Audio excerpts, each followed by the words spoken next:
So, a brash, powerful samurai approached a wise, enlightened yogi and said to him, "I demand that you tell me the meaning of heaven and hell and what it is all about."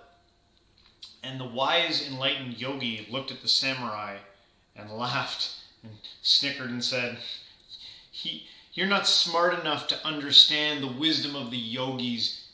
This is not meant for feeble minds like yours." The samurai got angry, slightly drew his sword, and said to the yogi, "Do you not understand that the power of my sword could take you down with one quick stroke?" And the yogi leaned into the samurai and said, "Now you understand hell." The samurai was taken back and humbled and thought for a second. And with this new understanding, he knelt before the yogi. And then the yogi said to the samurai, "Now you understand heaven." Welcome to another episode of Core Living. If it's your first time watching, welcome to the show. Tonight, I want to talk about archeofuturism. What the hell is that? Sounds like some kick-ass sci-fi movie out there. Well, actually, it's not. It's actually a concept developed by a guy named Guillaume Fay, who was a French writer, journalist, philosopher. He came out of France. And he actually died just recently, I guess, in 2019. But he wrote this book called Archeofuturism, European Visions of the Post-Catastrophic Age. So here's the intellectual definition of archeofuturism. It's just an organic principle that heralds the marriage of antiquity with postmodernism. Now, to break it down into more simple terms, he had this idea of materialism or modernity, progressivism going too far. He believes that eventually it will go too far. There's nothing to constrain it except for it to collapse in on itself. It needs to be actually filtered through conservatism. And yes, he was kind of he was a right-wing conservative. I think they called him like a new French conservative.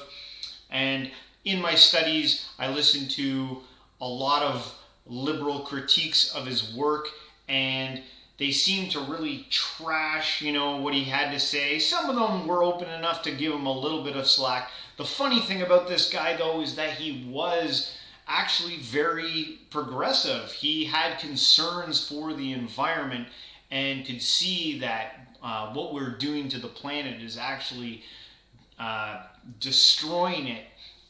And he foresaw the whole catastrophe was that eventually all of our modernity would catch up with us, and we, because we don't have the power or the will within ourselves to monitor our progression and see the limitations of our technological developments, that it'll eventually implode on us. And then what's remaining after the apocalypse will be he had a vision of kind of a returning age to traditionism, to spirituality. I think in his writings it would be more of like cultures kind of retreating back in on themselves and clinging back to their old religions and stuff like that in little communities, while at the same time there being these giant cities, I guess, and the little communities would live on the outside skirts of the city, and in the cities, that would be where all the new technologies would grow out of, and things like that. And the whole reason this caught my eye when I heard this term archaeofuturism, it made me think of where we are right now in the circumstances that we're living in this day and age. And I think what a lot of what the critiques missed was kind of the underlining principle of what's actually going on. And I think that a lot of people lack the insight to be a little flexible with this term archaeofuturism. And for maybe you as yourself take on for yourself, imagine, what do you see for the future? Where do you see us going in the day and age that we live right now? Obviously, the big thing going on in our world right now is COVID. And everyone's got, their own opinion about COVID and how to handle it. I thought when this hit, I saw this as, wow, this might be a something that unites humanity, that brings us together. But it seems like we've retreated back into some of our archaic ways, and we are fighting amongst ourselves, at least up until now. But I do see some light maybe off in the distance. And I think the powers that be, the ones that are controlling everything right now, are causing the people under them to put their differences aside and come together. And I've been seeing this in a lot of the protests that have been going on against some of these mandated measures. We all know about the mandated vaccinations in a lot of the countries, or specific states, or for you to hold your job. And a lot of people are coming together, and it doesn't matter whether or not you're left or you're right. I see people on both sides coming together and being like, okay, I think, we're going too far with this. Now, I know there are some on the other side who think we're not doing enough. That we should be being sterner with our restrictions. But look what's happening. Although you might have a hard time, depending on what country you live in, because the media sources out there right now are censoring absolutely everything. There's protests going on in France with 500,000 people walking down the streets 11 weeks in a row, and you can't find footage of it on the internet. At least in Canada, I can't. So I know for a fact that in Canada, our media is completely owned by the government. It's completely monitored and restricted, and they are only telling you what you are allowed to hear in Canada. And I'm sure that's going on in other countries. So, me, I don't have any faith at all in our media in this country. I think they're corrupt, and that's just my stance on it. You know what? I could be wrong. You could write down in the descriptions if you think I'm wrong about it. But when I was able to dig up and find in my own research on the internet protests going on all around the country, and then I went to my own sites in Canada, my news sources like Global and CBC and other news sources like that, there was zero footage to be found, which I consider gross. And people are starting to pick up on it, and they're gathering together, and they're uniting over it. Now, where do we go from all this? Where is this gonna lead us? There are people on the other side, they just say, get the damn vaccine, just do your part. They think you're being selfish, and people on the other side think that the other side's being selfish for mandating needles that are still in clinical trials that have not gone through phase 3. So, they're saying, each side is saying the other person's science is wrong. So, how do you juggle that? How do you deal with that? I'm not saying that I'm right. I'm just telling you what I'm experiencing. This is my personal experience. You might have a totally different personal experience. Some nurses, I've found many nurses saying, I'm not getting the needle. I'll lose the job. I don't believe in it. People in the pharmaceutical industry saying, I know what a vaccine needs to do to get approved, and this ain't it, and I'm not doing it. And then there are other doctors that are saying it's totally safe. It's totally safe. Nurses saying, I got it. No, I got no problems with it. So it's hard to know what to believe. And the for sure people out there who are demonizing others on this issue, I don't know what to say. Now, I've rambled on, I think, a lot about, enough with COVID. But here, what we do here is we talk about, spirituality and personal development issues and things like that.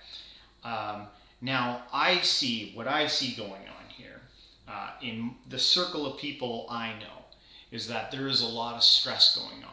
A lot of people that are usually together people are not so together anymore.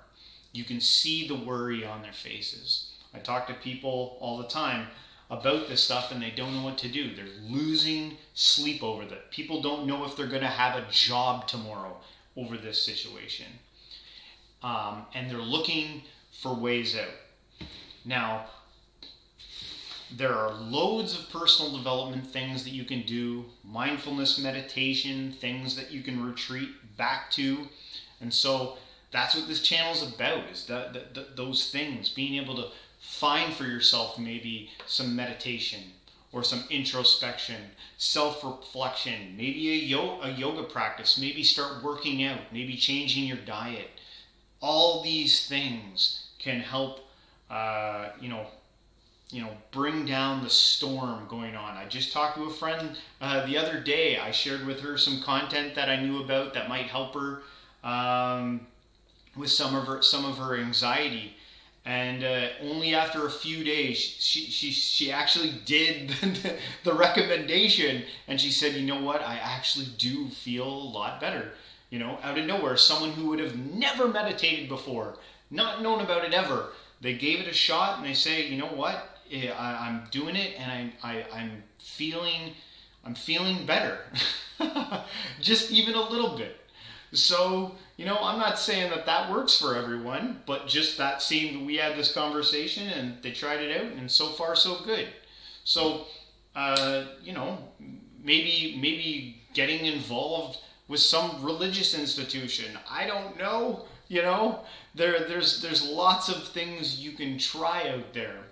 And I do see humanity moving back towards spirituality. And I think Willem Fay had something wise to say, that there's something beyond just the mechanical cog of pure scientism.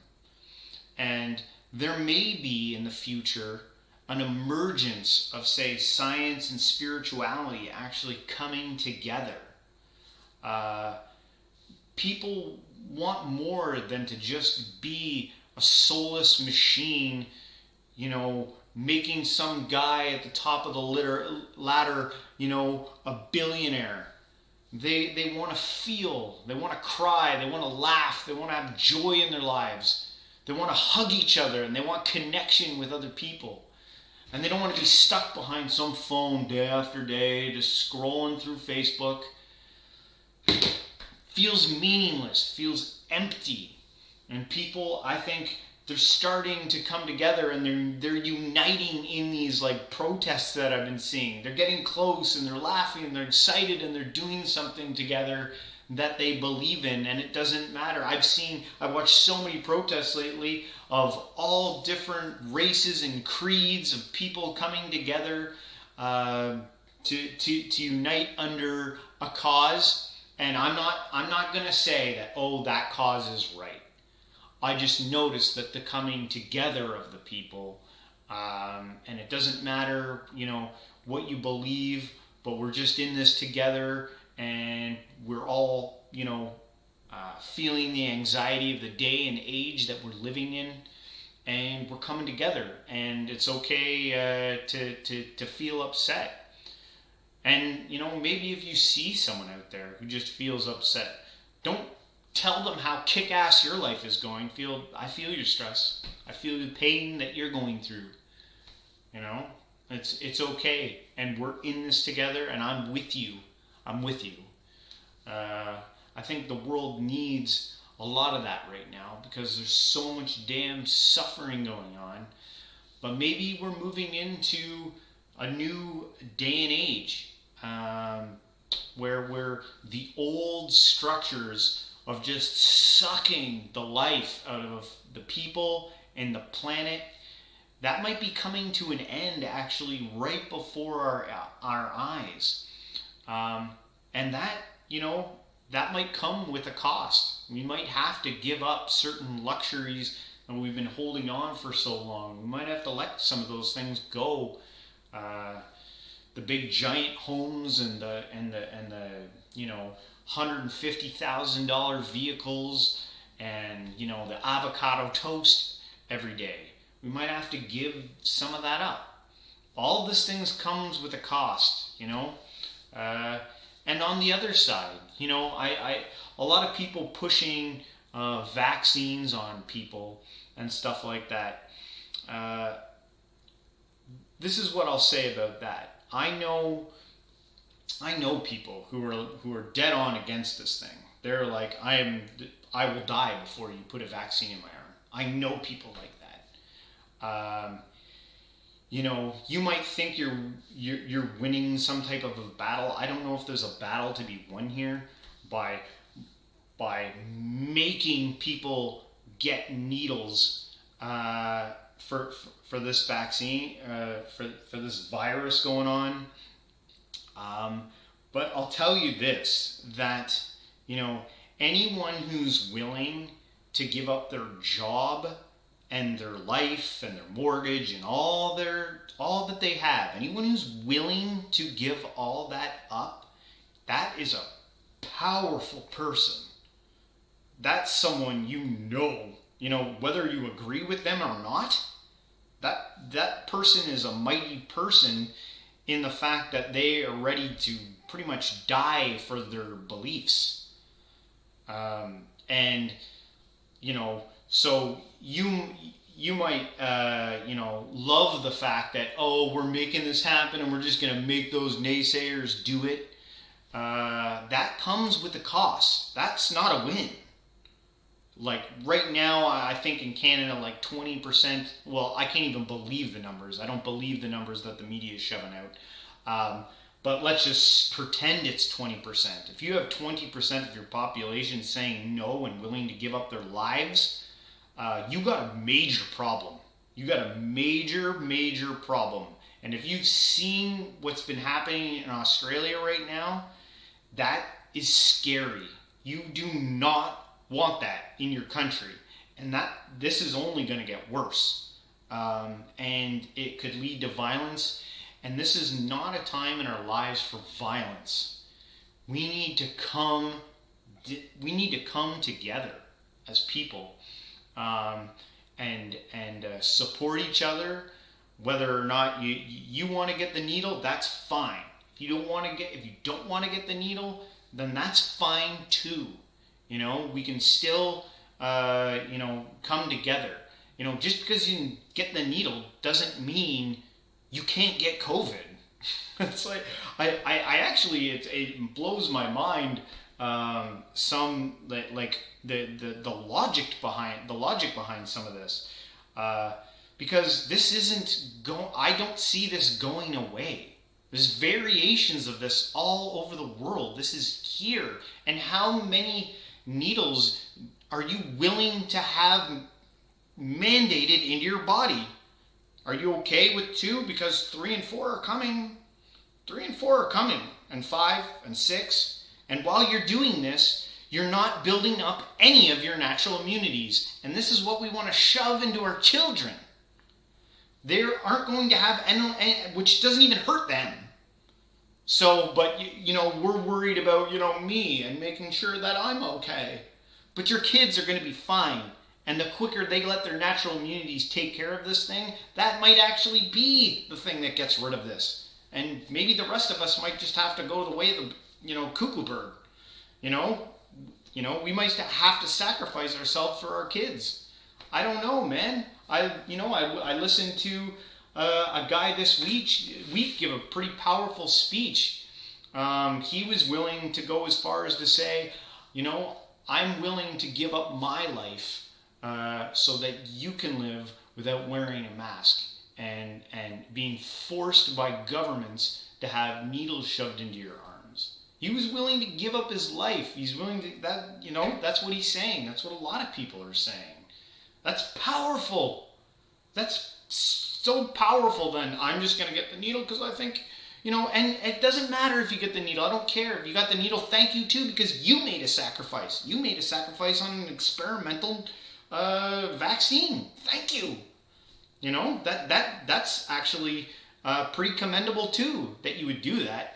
But I think you lose some of that commendability when, you think, well, I did it, so I need everyone else to have to do it too.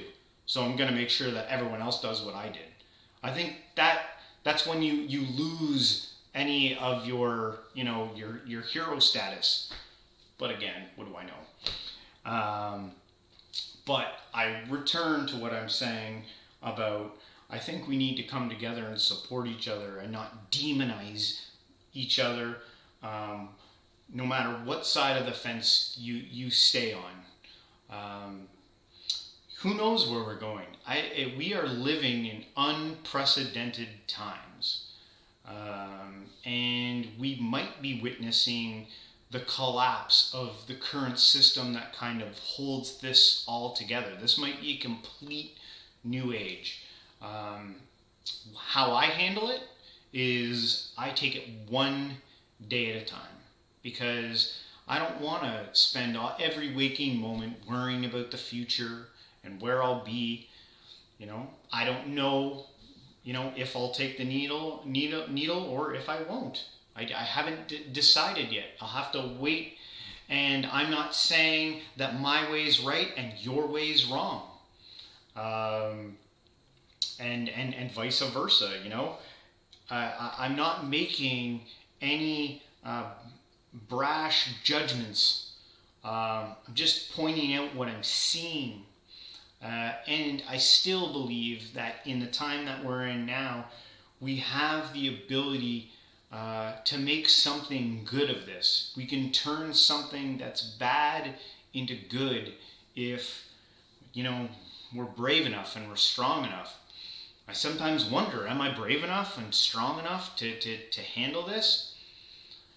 When I look and I see culture, I feel like people, they're in shock over what's actually happening to them, or what's happening in their society and in life. It's almost like they can't believe it. They have to comfort them by saying, well, I've done all the right things, I'm being compliant, and this will be over. This will just be over soon. This will just be over. I don't think this is going to be over, folks. And I think we're going to have to learn to live around it and deal with it. People say that this is coming to an end. Maybe not. Might not be coming to an end. Have you ever thought about that? That, this might be our future for the next 100 years. It's scary. You want to wear a mask on your face for the next 100 years till you die? You want to get a needle every 6 months until you die? Is that what you want for your kids? I don't know. it's a lot to think about. And it is scary. It's okay to say, I'm afraid, and I'm sad, or I need to cry. It's okay to say those things. It's okay to say, I don't know. I don't know what the hell's going on. Do you say that? Do you say that to your friends? I don't know, and I'm scared. Do you let yourself be vulnerable like that to people? That there can be liberating. That there can just let the pain fall right off your shoulders. So yeah, archeofuturism. Maybe we're taking a step back. I don't know. But anyway, I just want to thank everyone for watching the show. If you're new and you haven't subscribed, hit the subscribe button. Hit the like button, the share, whatever you can. It all helps promote the channel. I still do my live meditations on Twitch, which is Coral Living. It's called Coral Living on Twitch at 8:30 every Thursday night. You can come join me for that if you want. Also, leave a comment. Tell me if I'm crazy. Tell me if I'm absolutely insane and I should wake up and I should slap myself across the face. I'm willing to do that. But yeah, I guess that ends it for the show tonight. But until next time, stay spiritual.